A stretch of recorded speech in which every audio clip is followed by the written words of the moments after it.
Assalamualaikum warahmatullahi wabarakatuh. Halo semuanya. Perkenalkan, saya Pratiwi Nur Hidayati. Pada video kali ini saya akan membahas satu materi yang sangat menarik, yaitu Student Centered Approach.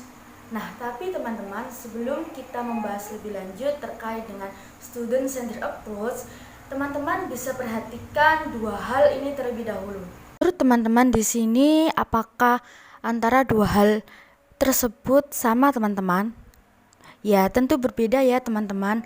Dimana yang pertama itu teacher centered approach, yang kedua itu student centered approach. Oke, untuk yang pertama adalah teacher centered approach, yaitu dimana merupakan satu pendekatan pembelajaran yang berpusat pada guru, dimana gurulah yang menjadi pusat dalam kegiatan belajar mengajar, dan guru tersebut memegang peran penting dalam menentukan segalanya dalam pembelajaran.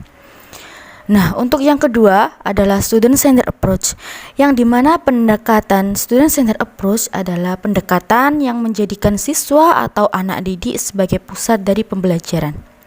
Nah, pada penerapan early childhood education ini, titik awal yang bisa dilakukan adalah dengan menangkap minat anak, lalu kemudian dilanjut dengan mempertahankannya dengan guru memberikan fasilitas-fasilitas kepada anak dan memperluasnya. Memperluas ini yaitu diperoleh dari ketertarikan anak atau minat-minat anak. Dengan demikian, pentingnya memberikan kesempatan dan lingkungan belajar yang tepat kepada anak-anak, maka anak-anak dapat berkembang dengan cara yang sama meskipun itu dari latar belakang yang berbeda-beda. Selain itu, dalam early childhood education ini yang terpenting adalah di mana guru dalam memandang anak atau siswa itu menganggap anak sebagai orang yang kompeten atau kuat atau mampu, bukan menganggap anak sebagai orang yang lemah atau tidak mampu. Adapun proses-proses dari pendekatan student centered approach pada pendidikan anak usia dini adalah di mana yang pertama itu memperhatikan minat, kelebihan, dan kebutuhan pada setiap anak. Pada bagian pertama ini bisa dilakukan dengan 3 bulan pertama penilaian dibutuhkan untuk melihat minat-minat anak didik tersebut. Lalu dilanjut dengan hasil asesmennya dijadikan sebagai dasar untuk memberikan fasilitas-fasilitas kepada anak. Proses yang kedua adalah menentukan tema kelas. Pada penentuan tema kelas ini tergantung pada ide anak masing-masing, di mana pada pendekatan student center approach ini memberikan kesempatan kepada anak untuk menentukan temanya sendiri, atau juga bisa guru menawarkan beberapa tema lalu anak disuruh untuk memilih beberapa tema tersebut.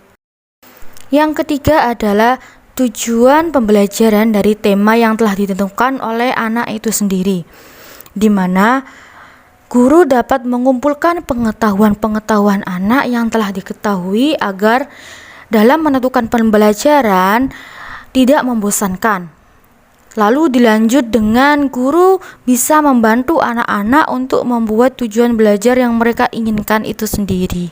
Pada proses yang keempat, anak-anak diberikan kesempatan dengan diikut sertakan dalam merancang kegiatan-kegiatan kelas. Dilanjut dengan proses yang kelima, yaitu bermain di daerah. Metode pembelajaran area dapat mewadahi anak untuk memilih permainan yang sesuai dengan minatnya. Yang keenam, yaitu dalam merencanakan proyek kelas, anak-anak diajak untuk membuat proyek kelas mereka sendiri, yaitu dengan berdiskusi tentang perencanaan, pembuatan, presentasi proyek kelas. Untuk proses terakhir yaitu terkait dengan evaluasi belajar harian. Nah, pada evaluasi belajar harian ini bisa dilakukan oleh anak-anak di akhir kegiatan dengan guru bisa bertanya kepada anak-anak seperti contohnya, apakah hari ini kamu senang? Apakah anak kesulitan saat kamu bermain? Apakah ada kegiatan yang perlu dirubah untuk besok anak-anak? Baik. Setelah mengetahui tentang pengertian, konsep, serta proses-proses dari pendekatan student centered approach pada pendidikan anak usia dini, Selanjutnya kali ini kita akan membahas tentang kegiatan-kegiatan sehari-hari dan pembiasaan dari pendekatan student centered approach pada pendidikan anak usia dini. Yaitu yang pertama, di mana kegiatan yang dimana tema serta plot dari kegiatan pembelajaran itu telah ditentukan oleh anak itu sendiri. Yang kedua adalah persetujuan kelas, yaitu dimana ketika guru, contohnya yaitu ketika guru menata ruangan kelas, guru perlu untuk melibatkan anak ikut serta dalam membantu untuk menata ruangan kelas dengan tujuan agar anak itu terbiasa dengan letak-letak dari penataan ruang itu sendiri. Tiga adalah perform, di mana perform ini yaitu waktu anak untuk menunjukkan kemampuannya. Untuk kemampuannya ini sendiri bisa berupa gagasan yang telah dipelajari oleh anak ataupun juga bisa dari hasil karya oleh anak itu sendiri. Untuk pembahasan dari perform ini bisa dilakukan pada kegiatan inti dan penutup pembelajaran. Yang keempat adalah di mana pemecahan masalah itu bisa diselesaikan oleh anak-anak itu sendiri. Permasalahan ini sendiri bisa berupa permasalahan sosial maupun permasalahan dari segi proyek. Untuk yang terakhir adalah di mana anak-anak dilibatkan secara langsung untuk mengenal kebutuhannya sendiri.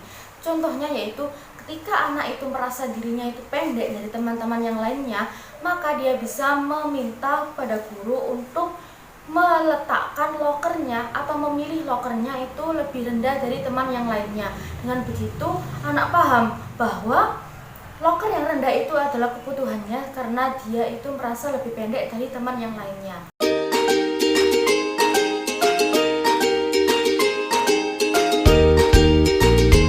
Itu saja yang bisa saya sampaikan teman-teman. Kurang lebihnya mohon maaf apabila ada salah kata.